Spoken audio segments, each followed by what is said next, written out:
Hare Krishna, praise Jesus and praise Allah. Welcome back to English tutorials. Wow, जैसे ही आप लोगों से मिलता हूँ, I feel so charged. Thank you guys for your support. आपका कीमती समय वेस्ट ना करते हुए हम आगे बढ़ते हैं और 10 वर्ड जिसका सही उच्चारण कैसे करते हैं अभी मैं बताऊंगा. So we are going to begin with two words. First of all, that's nature and future.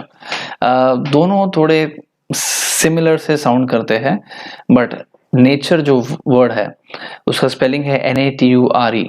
उसमें T और E दोनों साइलेंट है और if you pronounce it right तो जो TU है उसका साउंड च जैसा आता है. इट्स नॉट नटूरे नॉर इज इट नेट्यूर, इट्स नेचर. सो जो च का साउंड है उसके ऊपर हम ज़्यादा प्रेशर करते हैं. So you can say nature. जो फ्यूचर है, फ्यूचर में भी ऑलमोस्ट सेम है. इट्स नॉट फटूर है, नॉट फ्यूचर है. इसमें भी तो TU का जो साउंड है वो च का साउंड आएगा and that's why it is future. इसमें ऑलमोस्ट E जो है एंड का वो साइलेंट है दोनों वर्ड्स में. अभी नेक्स्ट 2 वर्ड्स है अलार्म और अलार्म. सो मैं जो सेकेंड वर्ड जो मैंने कहा अभी अलार्म, सो ये पहले के ज़माने में ये वैसा वर्ड है जो यूज़ किया जाता था, बट उसका मीनिंग सेम है जो है अलार्म. सो अलार्म स्पेल्ड एज ALARUM.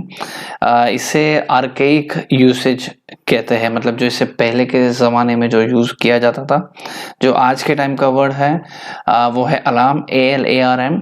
इसमें R is almost silent, so you will say it alarm, simple alarm and not alarm.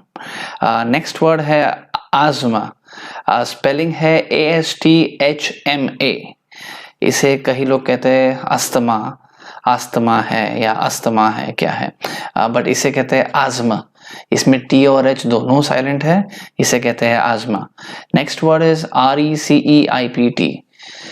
इसे कहते हैं रिसीट. कई लोग इसे कहते हैं रिसिप्ट या रिसिप्ट. इसमें जो फोर्थ E है, जैसे RECE, जो E है और जो P है that is as good as not there, so वो साइलेंट जैसा कंसिडर किया जाता है, इसे कहते हैं रिसीट. देन नेक्स्ट वर्ड है डिटरमिन, DETERMINE. इसे कई बार आपने सुना होगा, लोग कहते हैं determine. It is not determine, it is determine. जैसे कि लास्ट का E जो है माइन में वो साइलेंट है, सो दैट्स डिटरमिन. नेक्स्ट होता है ब्रेकफास्ट. ब्रेकफास्ट का स्पेलिंग तो FAST है एंड में, but it is not breakfast, it is breakfast. Fast becomes first when you have to pronounce it. Great. So it's breakfast. Next word है shopping. Shopping में H होता है guys. कई बार all you know, as in I've heard many of my friends say shopping and they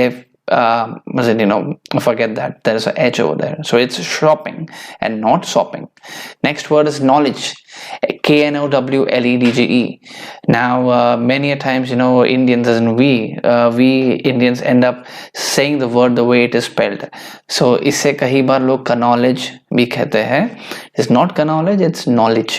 इसमें K silent है और जो last का 4 लेटर्स है एज, उसे कहते हैं इज.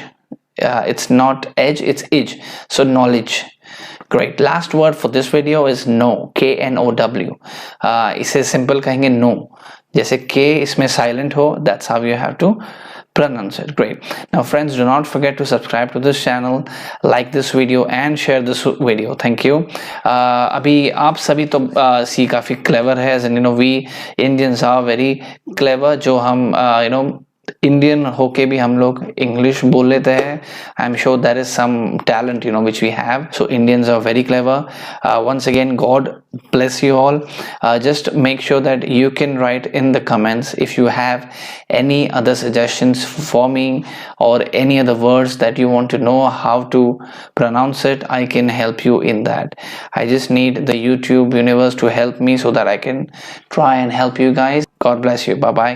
Hare Krishna.